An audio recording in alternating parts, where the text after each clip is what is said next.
రాత్రి వేళల్లో విధులు నిర్వహిస్తున్న స్విగ్గీ డెలివరీ కార్మికులు ఎదుర్కొంటున్న సమస్యలను పరిష్కరించాలని కోరుతూ గుంటూరులో all India Swiggy workers union ఆధ్వర్యంలో జిల్లా కలెక్టర్కు వినతిపత్రం అందజేశారు. సంస్థ నుంచి గుర్తింపు కార్డులు లేకపోవడంతో రాత్రి సమయంలో పోలీసుల తనిఖీల సందర్భంగా ఇబ్బందులు ఎదురవుతున్నాయని కార్మికులు ఆవేదన వ్యక్తం చేస్తున్నారు. పెరుగుతున్న జీవన వ్యయాల నేపథ్యంలో రాత్రి వేళల్లో పనిచేస్తున్న తమకు రక్షణతో పాటు స్పష్టమైన గుర్తింపు వ్యవస్థ కల్పించాలని డిమాండ్ చేశారు. లాంగ్ ఇస్తున్నారు, అవుట్ ఆఫ్ సిటీ ఇస్తున్నారు. అదొకటి కొంచెం ప్రాబ్లంగా ఉంది. డే టైంలో అయితే లాంగ్ ఇచ్చినా వెళ్ళగలుగుతాం, కానీ నైట్ టైంలో వెళ్ళాలంటే కొంచెం ప్రాబ్లంగా ఉంది. సిటీ అవుట్స్కట్స్లో పోలీసులు ఉంటున్నారు. ఇంత టైంలో మీరు డెలివరీకి సిటీ అవుట్స్కట్స్కి ఎందుకు వస్తున్నారు, ప్రూఫ్స్ ఏంటి అని చెప్పి పోలీసులు కొంచెం రాంగ్గా మాట్లాడుతున్నారు.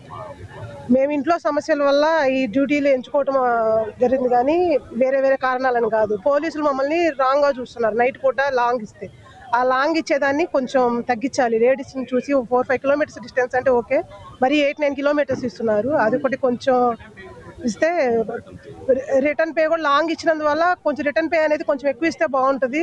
లాంగ్ ఇచ్చినా కూడా మాకు సేమ్ అదే ఇస్తున్నారు. కిలోమీటర్కి 4 రూపీస్ అంటే అంత లాంగ్ మేము వెళ్ళి చాలా ఇబ్బందిగా ఉంది.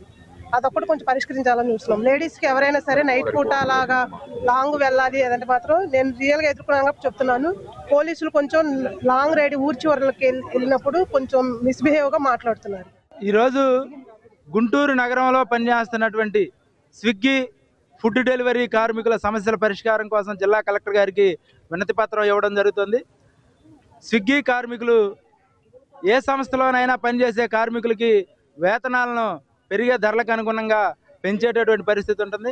కానీ ఇక్కడ ఈ సంస్థలో దానికి భిన్నంగా గతంలో ఇస్తున్నటువంటి వేతనాలని తగ్గిస్తున్నటువంటి పరిస్థితి.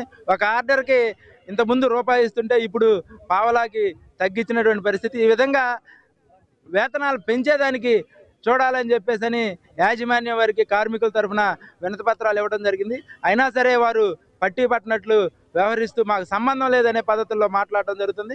అందువల్ల ఈరోజు జిల్లా కలెక్టర్